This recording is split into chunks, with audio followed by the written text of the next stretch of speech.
Hello everyone, कैसे हो guys आप लोग। These are the 5 mistake.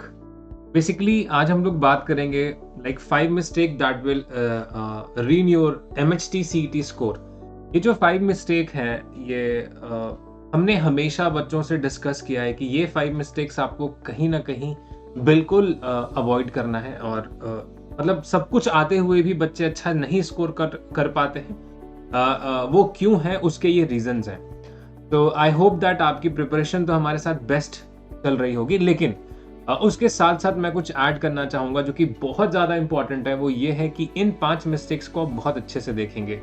Point number 1 मैं यहाँ पे आपको लिख के समझाऊंगा। ये जो 5 मिस्टेक्स हैं जो मुझे मतलब जो बेसिकली आपको भी दिखेंगे, ये सारे मैं आपको पॉइंटर वाइज करके समझाने वाला हूँ। These are like very very important mistakes जो हमें बेसिकली नहीं करने चाहिए। पहला है जो कि काफी ज्यादा इंपॉर्टेंट है, वो है रफ शीट। तो अब हम लोग देखेंगे कि ये जो रफ शीट है, क्या हम इस रफ शीट को सही से मतलब लाइक रफ शीट एग्जाम में हमें कितना मिल रहा है। ये बहुत इंपॉर्टेंट है जो मैं हमेशा आपको कह रहा हूँ, क्योंकि एग्जाम के टाइम पे ना आपको ये सारी प्रॉब्लम्स नजर आएंगी और फिर आप इवेंचुअली कुछ कर नहीं पाओगे। तो इसमें सबसे इंपॉर्टेंट है वो है रफ शीट, कि कितना रफ शीट आपको मिलता है। Like how much rough sheet you get. देखो कई बार क्या होता है कॉलेज में जब आप एग्जाम देने जाते हो सेंटर पे, वो कहते हैं आपको सिर्फ 2 ही रफ शीट मिलेगा। ऐसा बिल्कुल नहीं है। तो इस चीज के लिए अवेयर हो जाएं कि रफ शीट आपको मतलब जो भी रफ करना है, न्यूमेरिकल हो गया, मैथ्स में हो गया, फिजिक्स हो गया, जो भी रफ शीट मिलना है वो रफ शीट आप अनलिमिटेड मांग सकते हो। वहां पे कई बार मेरे को पिछले बच्चों का मैसेजेस भी आया है पिछले साल की, सर हमें सिर्फ 2 ही रफ शीट मिला। तो ये पोर्शन भी अवॉइड करके चलना है कि नहीं, रफ शीट आपको कायदे का और मतलब मिल सकता है जितना आप रिक्वायर्ड है, ठीक है। दूसरा सबसे इंपॉर्टेंट है कि सेंटर रीच। देखो क्योंकि आप बहुत छोटे हो, आपको यही नहीं पता होता है कि सेंटर मेरा कहाँ पे है। कई बार कॉलेज में एग्जाम हो रहा होता है, वहीं पे हो तो आपको पता नहीं चलता और आपका टाइम जा रहा होता है। सबसे बड़ी बात है कि आपका टाइम जा रहा होता है। तो सेंटर को रीच आप प्लीज एक दिन पहले जाएं और सेंटर को रीच करें, क्योंकि लाइक वहां पे जब आप एग्जैक्टली जगह पे पहुंचेंगे तभी तो आप पेपर दे पाएंगे, तभी तो आपका अच्छा स्कोर आएगा।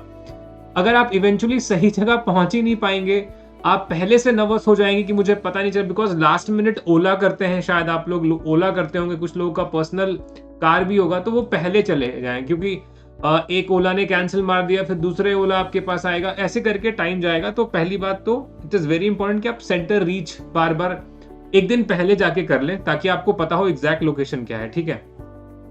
तीसरा सबसे इंपॉर्टेंट है कि फॉर्म फिलिंग। कई सारे बच्चे फॉर्म फिल कर देते हैं और उनका फॉर्म फिलिंग में मिस्टेक होता है, तो उस चीज उनके दिमाग में चल रहा होता है कि मैंने फॉर्म फिल कर दिया, गलत फॉर्म फिल हो गया होगा, पता नहीं क्या स्कोर आएगा नहीं आएगा। ये सब टेंशन बात की बात है, बिकॉज वो करेक्शन फॉर्म भी देते हैं आपको, वहां पे आप करेक्ट कर लेंगे। तो ये भी एंजाइटी टेंशन ये आपके इवेंचुअली स्कोर को हिट आउट करेगा। तो इसको भी अवॉइड करें, एकदम कंप्लीटली अवॉइड करना है ये सब चीजों को, ठीक है। चौथा सबसे इंपॉर्टेंट है सब्जेक्ट का स्विच। सब्जेक्ट का स्विच बहुत ज्यादा इंपॉर्टेंट रोल प्ले करता है। आप कई सारे बच्चों को जो पहली बार दे रहे होते हैं उनको पता ही नहीं होता है कि पहले अगर फिजिक्स आ गया, केमिस्ट्री आ गया, अगर उसके बाद में मैथ्स को करने जा रहा हूं तो ऑटोमेटिक फिजिक्स केमिस्ट्री ऑटो वो फिलअप हो गया है, वो आप दोबारा जाके एडिट नहीं कर सकते हैं। ये भी बहुत इंपॉर्टेंट है।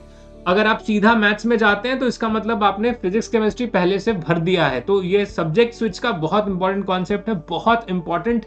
इसको ध्यान में रखें। जो भी आपको करना है वो पूरा का पूरा इंट्रोडक्शन में लिखा होता है, उसको बहुत अच्छे से पढ़ें। सब्जेक्ट स्विच बहुत इंपॉर्टेंट रोल प्ले करता है। दूसरा सबसे ज्यादा इंपॉर्टेंट रोल ये है कि आपको ये देखना है कि जो आप प्रॉपर रीडिंग ऑफ क्वेश्चंस कर रहे हैं कि नहीं। मतलब कई बार क्या होता है कि हम क्वेश्चन को रीड आउट नहीं कर रहे होते हैं और हमें पता नहीं होता है। तो प्रॉपर रीडिंग ऑफ क्वेश्चंस आपको बहुत सही से करना है, बहुत सही से। पहला रफ शीट करना है, दूसरा सेंटर रीच करना है, फॉर्म फिलिंग करना है, सब्जेक्ट स्विच करने आना चाहिए एंड प्रॉपर रीडिंग समझ में आना चाहिए कि क्वेश्चन पेपर का प्रॉपर रीडिंग आपको आए, ताकि आप कोई भी मिस्टेक ना कर पाए, ठीक है। मेरे तरफ से सब कुछ अगर आपको आता है तो ये सारी चीजें मिस्टेक्स किसी भी लेवल पे नहीं हो सकता है, राइट। तो आपके स्कोर्स को जरूर you will get a good score. Till then guys, best of luck and let's crack it.